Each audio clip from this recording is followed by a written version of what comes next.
बहुत बार हम लोग सोचते हैं कि अरे ये ड्यूटी है, वो ड्यूटी है, यह सब करने से मुझे समय कैसे मिलेगा? तो देखिए कि यहाँ पे जो कर्म भी करते हैं, तो कर्म को भी तो आपको साधना में परिणत कर देना है। जो कार्य मैं करता हूँ, इसके पीछे ना ही विद्वेष रहना चाहिए, ना ही वैर भाव रहना चाहिए, ना ही ये सुपीरियोरिटी या तो फिर इन्फीरियोरिटी कॉम्प्लेक्स होना चाहिए, ना ही कोई कोई होता है कर्म करके फिर उनके मन में घमंड प्रकट हो जाता है कि मैं ही हूँ काम करने वाला, बाकी सब निकम्मे हैं। तो फिर आपने कर्मयोग क्या किया? यदि कर्म करके, तथा कथित कर्मयोग करके आपके मन में घमंड और फिर द्वेष ही प्रकट होना था, तो आपने कर्मयोग किया ही, मतलब आपने कर्मयोग किया ही नहीं है। बहुत बार ऐसा एक चित्र विचित्र सब बातें फैलती है कि यदि मुझे साधना करनी है तो मुझे आश्रम छोड़ करके और कहीं जाकर के साधना करनी होगी, क्योंकि वहाँ पे ट्रेडिशनल यह जो सब ट्रेडिशनल सब जगहें हैं जहाँ पे यह सब होता है आपका। हो सकता है कि वहाँ पे पूजा पाठ होता हो, स्वाध्याय प्रवचन होते हो, वहाँ पे कुछ सत्संग होता हो, वहाँ पे एकांत में रहने को मिलता हो।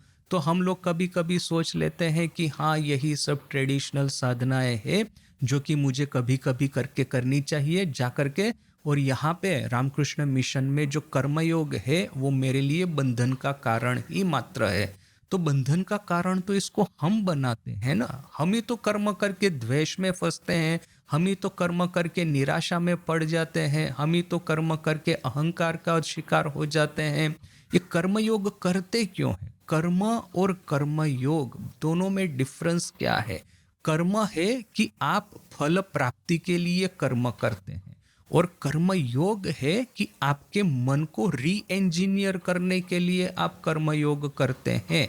यहाँ पे सिर्फ बात ये नहीं है कि मैं एक्सटर्नल क्या एक्टिविटी कर रहा हूँ। मैं अपने रांची के दिनों की बात बताता हूँ। वहाँ पे मैं प्रतिदिन, मुझे ट्राइबल एरिया में जाना होता था। मैं जाता था, अपने मन से जाता था, कोई मुझे कहता नहीं था, मैं अपने मन से जाता था, क्योंकि काम इतना था और मुझे यह सब काम अच्छा भी लगता था। तो प्रतिदिन सुबह को निकल जाते, पूरा एक टीम लेकर के, वॉलेंटियर्स और स्टाफ का, रिसोर्स पर्सन का, और फिर एक रूट पक्का कर लेते, उस रूट पे जाना है, वहाँ पे 6 से 7 गांव आएंगे, तो सब गांव को कवर करना है। तो प्रतिदिन का मेरा यह एक रूटीन था। अभी देखिए कि इस तरह का हेक्टिक वर्क आप जब करते हैं तो आपके मन के ऊपर में चारों ओर से आघात होते हैं, आघात और प्रत्याघात। इसकी यह जो परंपरा है वो प्रारंभ हो जाती है। सक्सेस मिलने से हमारे मन में घमंड प्रकट हो जाता है कि हाँ देखो कि मैं इतना अच्छा कार्य कर रहा हूँ।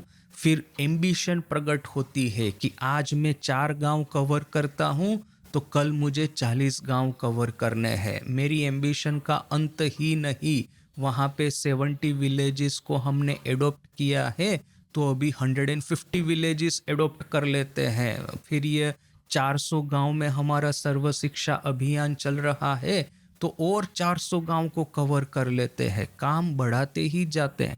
काम बढ़ाना अच्छा है, किंतु भीतर में जो घात प्रत्याघात, क्रिया और प्रतिक्रिया वह जो होती थी, उससे मैं उस समय ही अलर्ट हो गया था। क्योंकि मेरा एक थोड़ा हैबिट था साइकोलॉजी स्टडी करने का, तो मैं अपने माइंड को स्टडी करता रहता था। मेरे जीवन में, मेरे साधक जीवन में यह एक बहुत बड़ा एसेट के रूप में इसने मुझे बेनिफिट दिया है कि मैं जो कुछ भी करता हूँ, मैं कर्म को तो एनालाइज करता हूँ, साथ में अपने माइंड को भी एनालाइज करते रहता हूँ। मैं यह जो कार्य करता हूँ उसको कैसे इम्प्रूव किया जाए। अभी ये सर्व शिक्षा अभियान है, तो 400 गांव में हमारा सर्व शिक्षा अभियान चल रहा है। तो इसको किस तरह से बेटर और बेटर बनाया जाए। सर्व शिक्षा अभियान का कोई भी एक सेंटर है तो उसका सक्सेस का क्राइटेरिया क्या है? सर्व शिक्षा अभियान प्रारंभ क्यों किया गया है?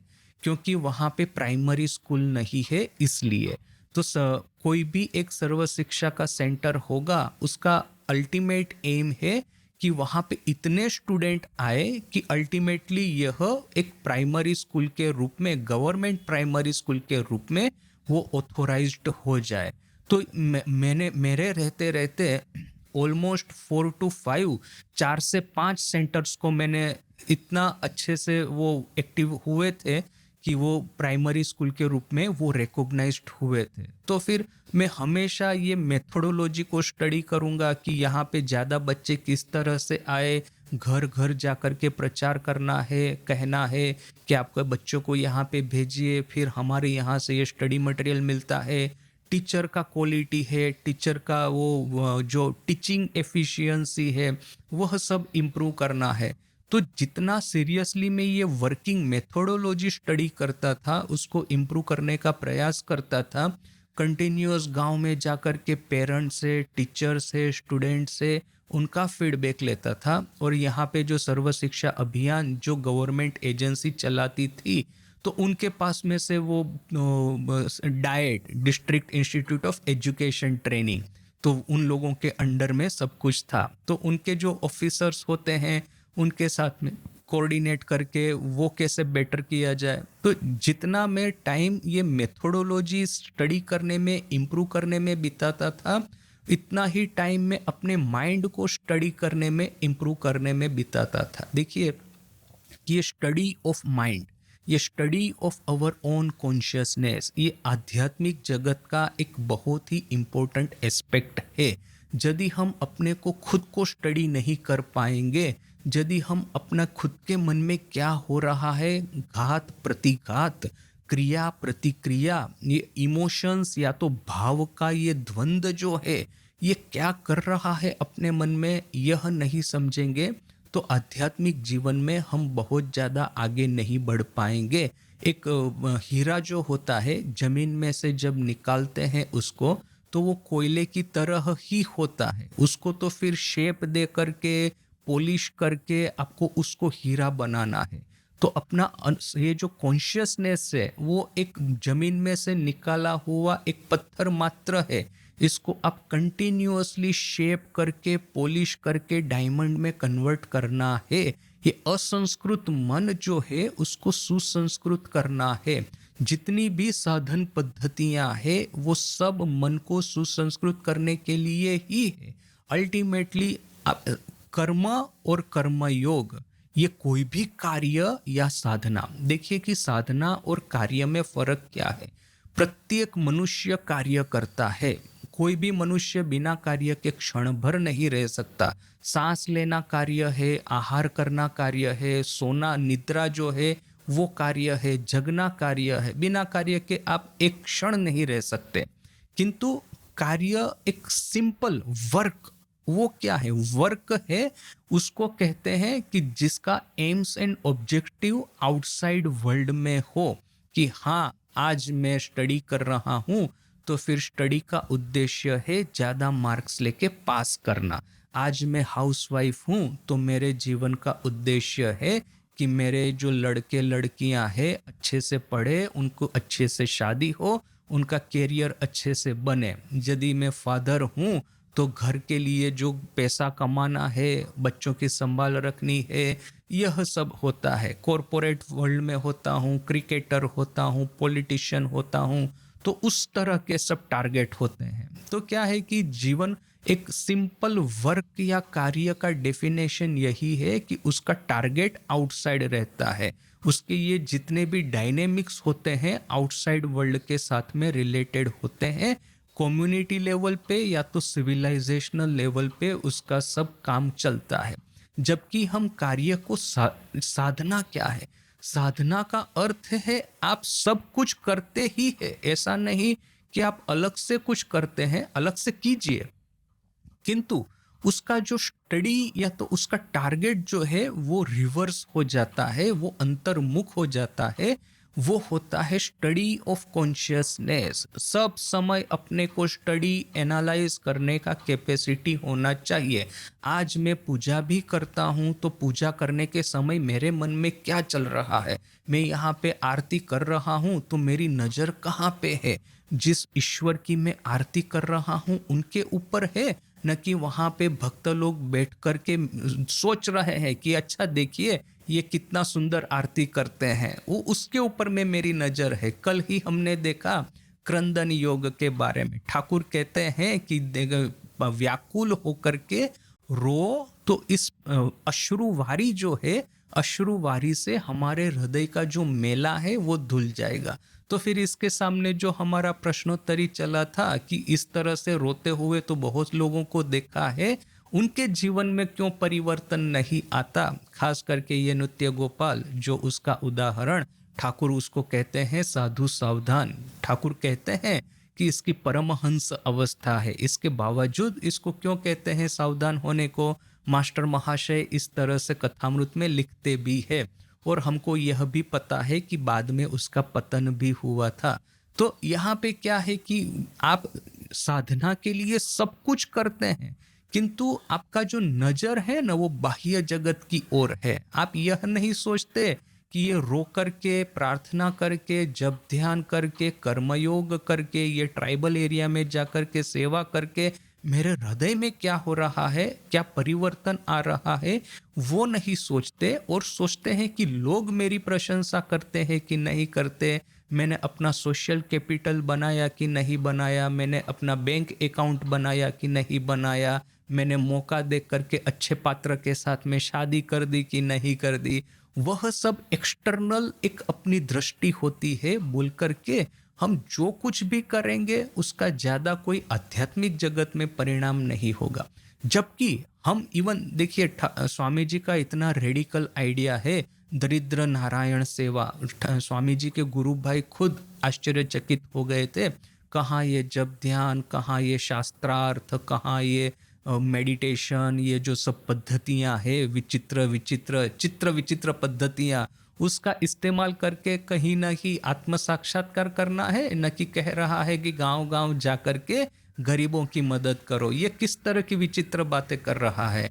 किंतु देखिए कि यदि आप ट्राइबल एरिया में भी जाएंगे, सर्व शिक्षा अभियान भी चलाते हैं, आपका पूरा कंसंट्रेशन इस बात के ऊपर में है कि यह जो सर्व शिक्षा सेंटर है यहाँ पे 10 लड़के आते हैं, तो प्राइमरी स्कूल के रूप में एडॉप्ट होने के लिए वो समथिंग लाइक 100 न कि ऐसा कुछ था नंबर, मैं आज भूल गया, तो इतना लड़के यहाँ पे होने आवश्यक है। तो फिर इतने कम संख्या से इतनी अधिक संख्या के बच्चों को किस तरह से लाया जाए, किस तरह से फिजिकल इंफ्रास्ट्रक्चर खड़ा किया जाए, किस तरह के गांव के ये जो एल्डर्स है उनको पटाया जाए कि आपके बच्चे को खेत में नहीं भेज करके यहाँ पे सेंटर में भेजिए, किस तरह से टीचर फांकीबाजी न करे।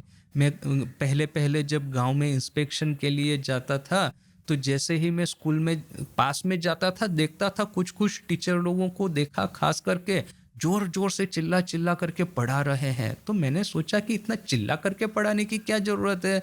फिर मैंने किसी को पूछा तो बोला कि महाराज वो तो वैसे ही फालतू का बैठा था, चेयर के ऊपर में बैठा बैठा सो रहा था, आपके गाड़ी की आने की आवाज़ सुनी ना तो वो अभी खड़ा होकर के नींद से अभी चिल्ला चिल्ला करके बात कर रहा है। तो मैंने कहा अच्छा तो ठीक है, इसका सॉल्यूशन लाते हैं। मैं दूसरी बार गया उस गांव में, तो गाड़ी को बाहर में रख दिया दूर कहीं, और फिर पैदल चल के गांव में गया। गांव में तो और कोई व्हीकल है नहीं, हमारा गाड़ी ही एक आता जाता है, यानी कि गाड़ी की आवाज़ सुनी तो वो समझ जाएगा कि अभी ये महाराज जी आ रहा है। तो मैं पैदल गया जा करके और खिड़की में से देख रहा हूँ बाहर खड़े खड़े, तो सब टीचर को देखा कुर्सी पे लिटरली सो रहा था, और स्टूडेंट थे बेचारे सिंसियरली स्टडी कर रहे थे। तो स्टूडेंट ने जैसे ही मेरे सामने देखा तो वहाँ पे जो था कि महाराज कोई आते हैं साधु, तो सब स्टूडेंट खड़े हो जाएंगे, उनका अभिवादन करेंगे। तो वो जैसे खड़े होने का प्रयास करे, मैंने कहा चुपचाप, ऐसा करके मैंने कहा बैठो बैठो बैठो, एकदम चुप होके बैठो, मैं देख रहा हूँ टीचर को। तो वे लोग भी समझ गए कि टीचर सो रहा है, उन्होंने देख लिया, अभी उसकी बारी आएगी। तो वो काफ़ी मैं 5 मिनट तक खड़ा रहा, देखा वो सो रहा है, कुर्सी पे सो रहा है तो सो ही रहा है। फिर एकाएक पता नहीं उसको लगा होगा भीतर से कुछ गड़बड़ हो रहा है, तो फट करके आंख खोल के जैसे ही देखा मैं खिड़की में खड़ा हूँ उसको तो मैंने उसी टाइम फायर कर दिया। तो देखिए कि आप यह सब कुछ कर रहे हैं, किंतु साथ में ही आपकी एक अंतर्दृष्टि है। आप अपने मन को एनालाइज कर रहे हैं, मन में क्या क्रियाएं प्रतिक्रियाएं चल रही है, किस तरह के विचार उत्पन्न हो रहे हैं, वह सब कुछ आप स्टडी कर रहे हैं, तो वो साधना में परिणत हो जाएगा। क्यों? क्योंकि जीवन का साधक जीवन का अल्टीमेट उद्देश्य क्या है? तो ये षड रिपु को नष्ट करके, षड रिपु का नाश करके, ये जो चित्त प्रसाद है, यम नियम है, इसकी ओर जाना है। नेगेटिव इमोशंस से पॉजिटिव इमोशन की ओर जाना है। मन में यदि क्रोध आता है तो मुझे समझ में आना चाहिए कि मेरे मन में क्रोध आ रहा है। अभी मैं बाहर का अच्छा भी कार्य कर रहा हूँ, भीतर में क्रोध प्रकट हो रहा है, तो मुझे तो सबसे पहले क्रोध को री इंजीनियर करना होगा। कैसे भी करके मेरे मन को मुझे समझाना होगा कि तुम यह जो क्रोध कर रहे हो, यह जो टीचर, उसी की बात। मैं इतना जी जान लगा करके, कहाँ मैं गुजरात में रहने वाला, कहाँ मैं झारखंड आकर के अकेला रह रहा हूँ, आश्रम में साधु होकर के इतना कष्ट करके मैं सिटी से गांव में आता हूँ, ट्राइबल एरिया में, और मैं इतना मेहनत कर रहा हूँ, और ये गांव का ही एक आदमी जिसको कि हमने पैसा दे करके रखा है और हम आशा रखते हैं कि बच्चों को सिखाएगा, वो कुर्सी पे बैठ के सो रहा है, तो मुझे तो नेचुरली गुस्सा आएगा। किंतु यही पे बात है, मैं कर्म कर रहा हूँ, मैं यदि स्कूल को इम्प्रूव कर रहा हूँ, तो फिर मैं यही देखूंगा कि टीचर को पनिश करना है। फिर भीतर में गुस्सा आता है नहीं आता है, दैट डज नॉट मैटर, आएगा ही आएगा और आना ही चाहिए। किंतु वो सिर्फ यदि कर्म करता हूं, तो कर्म योग करता हूं, तो टीचर को तो फायर करना ही करना है, किंतु साथ में हृदय में क्रोध भी नहीं आना चाहिए। क्योंकि कामम क्रोधम मोहम च, काम क्रोध लोभ मोह मत्सर, यह जो सब षड रिपु है उसी का तो विनाश करना है। बाहर में कर्म भी, उस टीचर को भी डांटना है कि क्यों तुमको शर्म नहीं आती, पैसा लेके तुम सो रहे हो, डांटना भी है। हृदय में क्रोध भी नहीं प्रकट होना देना है। और फिर जब ये प्राइमरी सेंटर, यदि एक प्राइमरी स्कूल सर्व शिक्षा सेंटर प्राइमरी स्कूल के रूप में जब एक्सेप्ट हो जाता है, तो जब वो प्रशंसा प्राप्त होगी, तो प्रशंसा से भीतर में यह गर्व भी नहीं होना चाहिए। यानी कि बाहर में कर्म करते हैं, उसके ऊपर जितना तीक्ष्ण नजर अपना रहना है, उतना ही तीक्ष्ण नजर अब हमको अपने हृदय में रखना है कि किस तरह से, कौन से भाव उत्पन्न हो रहे हैं, पॉजिटिव भाव उत्पन्न हो रहे हैं कि नेगेटिव भाव। यदि पॉजिटिव है तो बहुत अच्छा है, उसको मैग्नीफाई करना है। ईश्वर के प्रति शरणागति आती है तो बहुत अच्छा है। यदि अपने भाई बहन जिनके साथ में मैं कार्य कर रहा हूँ, इनके प्रति यदि करुणा उत्पन्न होती है तो बहुत अच्छा है। यदि किंतु जो लोग ठीक से काम नहीं करते, जितनी की मुझे उनसे अपेक्षा थी वो नहीं करेंगे, तो उनके ऊपर क्रोध नहीं आना चाहिए। यहाँ पे एक बहुत बड़ा एक क्या कहेंगे कि फिलोसॉफिकल न कि ये साइकोलॉजिकल क्वेश्चन खड़ा होता है। जब किसी को कहेंगे ना कि क्रोध मत करो, अहंकार मत करो, अभिमान मत करो, महत्वाकांक्षा एम्बिशन मत रखो, तो वे लोग कहेंगे कि महाराज तो फिर हम काम ही कैसे कर पाएंगे, क्रोध नहीं करेंगे तो हमारे साथ में कोई भी आके अन्याय कर लेगा। अभी यह टीचर की ही बात, मैं यदि क्रोध नहीं करूंगा, अभी मान लीजिए मैं गवर्नमेंट इंस्पेक्टर हूं, और यदि इस तरह से टीचर को अपनी जॉब पे कुर्सी पे बैठे हुए सोते देखता हूं, तो यदि मैं गुस्सा नहीं करूंगा तो फिर तो मैं अपना कार्य ठीक से नहीं कर पाऊंगा। यदि मैं गुस्सा क्रोध नहीं करूंगा तो टीचर को डांट नहीं पाऊंगा कि क्यों तुम पैसा लेकर के बच्चों को पढ़ाते नहीं हो। मैं क्रोध नहीं करूंगा तो मैं काम कैसे करूंगा। यहाँ पे बात है कि क्रोध नहीं करना है और एफिशिएंटली काम करना है। यह जो एक क्लियर आइड अंडरस्टैंडिंग है, वह कर्मयोग का पार्ट है। बहुत साधकों को भी मैंने देखा है, बहुत बाहर के जगत में तो देखा ही है, बहुत सारे साधकों को भी देखा है। उनको लगता है कि क्रोध करना, किसी को डांटना, मन के भीतर में विद्वेष प्रकट होने देना, यह सब पार्ट एंड पार्सल ऑफ कर्मयोग। ये नहीं करेंगे तो मैं ठीक से काम ही नहीं कर पाऊंगा। और खास करके जो साधक होता है ना, उसकी एक बड़ी सूक्ष्म दृष्टि होती है, सभी चीजों को वो एफिशिएंटली चलाना चाहता है। और जब वो ये देखेगा कि मैं कार्य कर रहा हूँ, मेहनत कर रहा हूँ, सामने वाला नहीं कर रहा, तो बड़ा ही उसके भीतर में ये विद्वेष भाव प्रकट होगा। ये मैंने रांची में बहुत बार देखा था कि मेरा एक अपेक्षा था लोगों से कि इतना परफेक्शन जितना मैं लाने का प्रयास करता हूँ, जितना सेक्रीफाइस मैंने किया है, जितना परफेक्शन मैं लाने का प्रयास करता हूँ, उसका 50% तो आप कीजिए। आप लोग यहाँ के लोकल निवासी है, आपको तो पैसा मिलता है, गवर्नमेंट की योजना का आप लाभ उठा रहे हैं, आपको घर बैठ कर के सब सुविधाएं हम रांची में से आकर के आपको दे रहे हैं, तो फिर इतना भी आपका जो कर्तव्य है वो नहीं करेंगे तो फिर कैसे चलेगा। तो काम को अच्छे से करने के लिए क्रोध होता था मेरे मन में, किंतु उसी समय बिकॉज कि ये साइकोलॉजी स्टडी करने का मेरा हैबिट बिल्कुल पहले से था, कि मैं यह भी देखता था कि बाहर का कार्य मैं जितना एफिशिएंटली करने का प्रयास करता हूँ, इतना ही एफिशिएंटली मुझे अपने माइंड को इंजीनियर करना होगा, इतना ही एफिशिएंटली मुझे अपने माइंड को मैनेज करना होगा। यदि मैं ये मैनेज नहीं कर पाऊंगा तो होगा क्या, कि कर्म करते करते ये कर्म का जो प्रवाह है, कर्म के जो बंधन है, सब आकर के मेरे सर के ऊपर में बैठ जाएंगे, सब मेरे पैरों में फिर वही जंजीर बना देंगे जिस जंजीर से छूटने के लिए हम यहाँ पे आए हैं। तो यह देखिए, और सिर्फ ये कर्मयोग के बारे में नहीं, पूजा पाठ भी करेंगे तो गुस्सा आकर के कोई कोई पूजा करता है, पूजा करते करते क्रोध करता है, पूजा करते करते अहंकार प्रकट हो जाता है। तो देखिए कि बाहर का कोई भी कार्य आप करते हो, यदि आपकी एक अंतर्दृष्टि नहीं है, आपको यह समझ में नहीं आता कि मेरे मन में क्रोध प्रकट हो रहा है, मेरे मन में ये विकार प्रकट हो रहे हैं, मेरे मन में वासनाएं प्रकट हो रही है, मेरे मन में ये गर्व घमंड प्रकट हो रहा है, और प्रकट हो रहा है तो साथ साथ में ही कैसे भी करके मुझे उसको काटना है, यह एक विस्डम नहीं होगा, तो बाहर में आप चाहे कुछ भी कर लीजिए, बड़े से बड़ा कर्मयोग कर लीजिए, 400 सेंटर को मैं यदि प्राइमरी स्कूल में कन्वर्ट भी कर देता हूँ और मेरी अंतर्दृष्टि नहीं है, तो मुझे आध्यात्मिक कोई लाभ नहीं होगा, स्टूडेंट्स को बेनिफिट होगा किंतु मुझे कोई स्पिरिचुअल बेनिफिट नहीं होगा। मैं पूजा पाठ जप ध्यान वेदांत का अध्ययन हजार चीजें कर रहा हूँ, किंतु यदि साथ में ही यह सब करके सक्सेस मिलती है, प्रशंसा प्राप्त होती है, और जब गर्व गुमान घमंड प्रकट होता है, उसको मैं यदि मैनेज नहीं कर पाऊंगा तो वो हजार पूजा हजार शास्त्रार्थ हजार आपका जप ध्यान मेडिटेशन किसी काम का नहीं है। कोई कोई लोग मंदिर में भी जाते हैं तो चिल्ला चिल्ला करके आरती का गान करेंगे, और नज़र ये रहेगी कि लोग सुने कि मैं कितना अच्छे से बोलता हूँ, चैंटिंग करता हूँ या गाता हूँ। तो इस बात का कोई अर्थ नहीं। अब यदि ईश्वर को ही सुनाना चाहते हैं तो बहुत ज़्यादा चिल्ला करके नहीं भी गाएंगे तो भी चल जाएगा। ईश्वर को तो पता है ना कि जो चींटी होती है, चींटी के पैर में जो नुपुर होता है, उसकी भी आवाज़ वो ईश्वर सुनते हैं।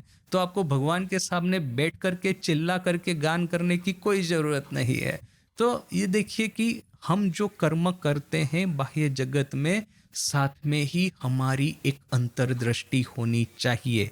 यह अंतर्दृष्टि नहीं होगी तो बाहर का कितना ही साधना के रूप में किया हुआ कर्म हमको आध्यात्मिक जगत में बहुत ज़्यादा फायदा नहीं पहुंचाएगा।